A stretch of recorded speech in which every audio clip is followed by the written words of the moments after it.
सबको जय मसीह की। हम एक वचन पढ़ेंगे मत्ती 12 के 43 से 45 तक पढ़ेंगे। जब अशुद्ध आत्मा मनुष्य में से निकल जाती है तो सूखी जगहों में विश्राम ढूंढती फिरती है और पाती नहीं। तब कहती है, मैं अपने उसी घर में जहाँ से निकली थी लौट जाऊंगी, और लौटकर उसे सूना, झाड़ा बुहारा और सजा सजाया पाती है।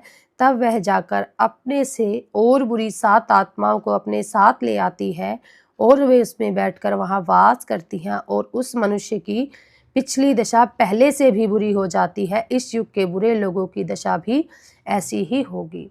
हालेलुया। ये वचन हमें बताता है, जो लोग उस पीढ़ी के लोग थे, जो इज़राइली लोग थे, वो परमेश्वर के वचन को नहीं मानते थे, वो पश्चाताप नहीं करते थे।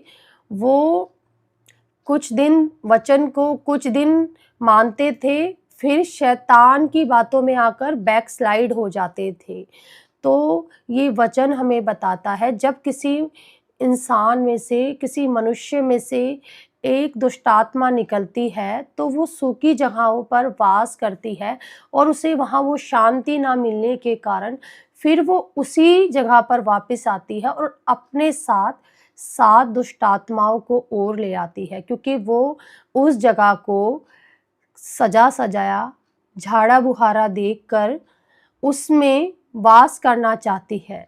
हालेलुया। तो हमने अपने हृदय को खाली नहीं छोड़ना, हमने अपने हृदय को पवित्र आत्मा से भरकर रखना है। हमने दुष्ट आत्माओं के लिए जगह ही नहीं छोड़नी है। जब हम प्रे करते हैं तो हमने पवित्र आत्मा को अपने हृदय में आमंत्रित करना है। पवित्र आत्मा हमारे जीवन में, हमारे हृदय में वास कीजिए। आपने अपने हृदय को पवित्र आत्मा से भरकर रखना है, तो दुष्ट आत्मा आपको दूर से देखकर ही भाग जाएंगी। हालेलुया। दुष्ट आत्माएं खाली जगहों में वास करती हैं, जहाँ खालीपन होता है, सूनापन होता है। तो हमने अपने हृदय को पवित्र आत्मा से और वचन से भरकर रखना है। तो पवित्र आत्मा जब हमारे अंदर वास करता है तो हमारे अंदर कोई दुष्ट आत्मा आ ही नहीं सकती है। हालेलुया। तो ये उन लोगों के लिए है जो परमेश्वर का वचन को मानकर फिर अविश्वास में चले जाते हैं, तो उन लोगों की दशा पहले से भी बुरी हो जाती है। हालेलुया।